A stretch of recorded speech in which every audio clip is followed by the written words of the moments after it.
अस्सलाम वालेकुम व्यूअर्स, आज के हम इस वीडियो में एक्सपोनेंशियल डिस्ट्रीब्यूशन करेंगे। और अगर आपने अभी तक मेरे चैनल को सब्सक्राइब नहीं किया है तो प्लीज़ मेरे चैनल को सब्सक्राइब कर लें और बेल आइकन पर क्लिक कर लें ताकि मेरे आने वाली न्यू वीडियोस का आपको पता चलता रहे। आज हमने एक्सपोनेंशियल डिस्ट्रीब्यूशन करनी है। इसका पीडीएफ हमारे पास होता है लैम्डा ई की पावर माइनस लैम्डा एक्स, और इसकी रेंज हमारे पास होती है 0 से लेके पॉजिटिव इन्फिनिटी। और आज हम इसकी फर्स्ट मोमेंट अबाउट ओरिजिन और first for moment about mean find करेंगे थ्रू एमजीएफ।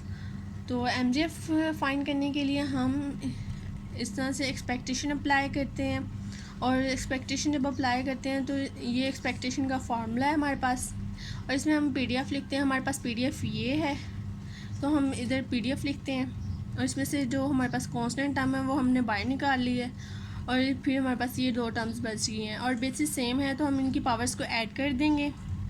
और ऐड करने के बाद हम इन दोनों में से x कॉमन आ रहा है तो हम इन दोनों में से माइनस एक्स कॉमन ले लेंगे। तो जब माइनस एक्स कॉमन ले लेंगे तो फिर हमारे पास ये टर्म बन जाएगी e की power minus x bracket lambda minus T, ये और डेरिवेटिव साथ लगाएंगे हम यहाँ। तो फिर हम इसको इंटीग्रेट करते हैं। जब इंटीग्रेट करेंगे तो इसकी पावर का जो डेरिवेटिव है वो ओवर में आ जाएगा, और फिर हम इसमें से कांस्टेंट जो टर्म है वो बाहर निकालेंगे जिस पे लिमिट अप्लाई नहीं हो रही। ये हमारे पास टर्म थी जिस पे लिमिट अप्लाई नहीं हो रही थी, तो ये हमने बाहर निकाल ली। और बाहर निकालने के बाद ये जो हम इसमें पहले अपर लिमिट पुट करेंगे फिर लोअर लिमिट पुट करेंगे, और फिर जब हमने इसमें अपर लिमिट पुट की है तो ये ज़ीरो हो गई है, और जब हमने ज़ीरो पुट किया मतलब कि लोअर लिमिट पुट की है तो ये हमारे पास 1 हो जाएगा, -1। जब -1 इसके साथ मल्टीप्लाई होगा तो माइनस माइनस प्लस हो जाएगी, तो फिर हमारे पास ये टर्म प्लस में आ जाएगी। और इसके बाद हमने एमजीएफ इसको इन्वर्स कर दिया, नीचे वाले टर्म को ऊपर ले गए, ऊपर वाले टर्म को नीचे। तो ये हमने यहाँ पे माइनस साइन लगाया है, इस तरह हम लिख सकते हैं। तो जब हमने इस तरह लिख लिया है तो जब हम इसका ये इन्वर्स ख़त्म करेंगे तो ये फिर से वही शेप बन जाएगी जो पहले थी। तो फिर हमने लैम्डा को दोनों पे सेपरेट सेपरेट डिवाइड कर दिया। जब सेपरेट सेपरेट डिवाइड किया है तो हमारे पास ये टर्म आई। तो जब ये टर्म आई तो फिर हमने इस पर ये सीरीज़ लगाई। सीरीज़ लगाने के बाद हमारे पास ये टर्म बच गई है। तो अब इसमें हमारे पास फर्स्ट मूवमेंट जो है वो तो हमारे पास लैम्डा आ गई है, टी के साथ वाला कोएफिशिएंट आ गया है हमारे पास। और जब सेकंड है उसके लिए हमारे पास 2 का फिक्टोरियल नहीं है, यहाँ है ना कि r का फिक्टोरियल होना चाहिए फिर हमारे पास वो मूवमेंट होती है। इसलिए हमने 2 से मल्टीप्लाई भी कर दिया और 2 से डिवाइड भी कर दिया, तो फिर यहाँ पे हमारे पास आएगा 2 लैम्डा का स्क्वायर। और इसके बाद यहाँ पर भी हमारे पास 3 का फिक्टोरियल नहीं है, तो फिर हम यहाँ पे 3 के फिक्टोरियल से मल्टीप्लाई भी कर देंगे और डिवाइड भी, मीन्स के 6 से। तो यहाँ पर हमारे पास 6 आ जाएगा, और यहाँ पर हमारे पास 4 का फिक्टोरियल नहीं है तो वही हम यहाँ पे 4 के फिक्टोरियल से मल्टीप्लाई भी कर देंगे और डिवाइड भी। और फिर 4 का फिक्टोरियल 24 के इक्वल होता है, तो वो हमारे पास ये आ गया।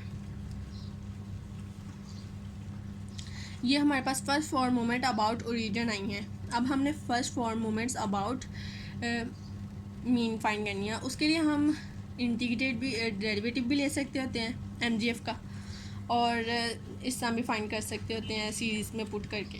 तो हमने डेरिवेटिव नहीं लिया, हमने इसका सीरीज़ के थ्रू फाइंड करेंगे।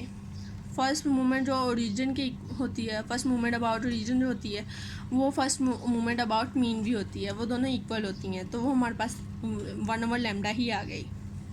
और जब सेकंड मूवमेंट हमने फाइंड करनी है तो उसके लिए हमने ये सीरीज़ होती है कि second movement about origin minus first movement about origin का स्क्वायर।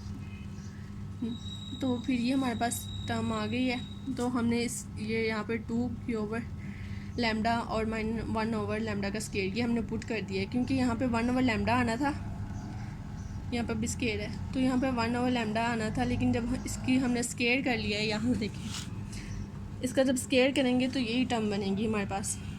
तो इसको फिर हमने एलसीएम ले लिया है, एलसीएम लेके हमारे पास ये टर्म आ गई, और एट एंड पे हमारे पास 1/λ का स्क्वायर बच गया।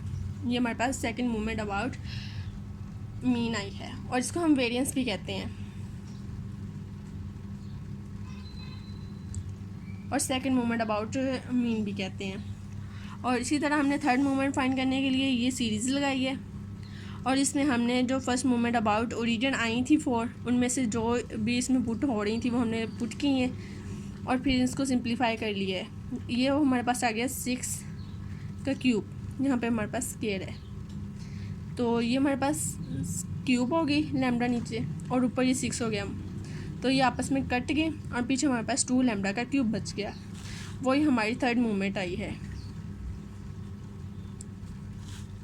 इसी तरह हमने 4 मूवमेंट अबाउट मीन फाइंड करने के लिए सीरीज़ लगाई हैं और इसमें हमने जो हमारी ये 4th मूवमेंट थी वो पुट कर दी और बाकी ये सारी, तो सारी पुट करने के बाद हमारे पास ये 24 हो रहा है और ये लैम्डा का 4 पावर हो रही है, ये आपस में कैंसिल आउट हो जाएंगे, प्लस की और एक नेगेटिव है, पॉजिटिव और नेगेटिव की वजह से आपस में कैंसिल आउट हो गई और ये हमारे पास 12 आ गया और नीचे लैम्डा का क्यूब आ गया। हाँ जी, लैम्डा का क्यूब स्क्वायर आ गया, नहीं ये हमारे पास लैम्डा की पावर 4 आ गया क्योंकि ये हमारे पास स्क्वायर था, तो ये हमारे पास 12 लैम्डा की पावर 4 आ गया है।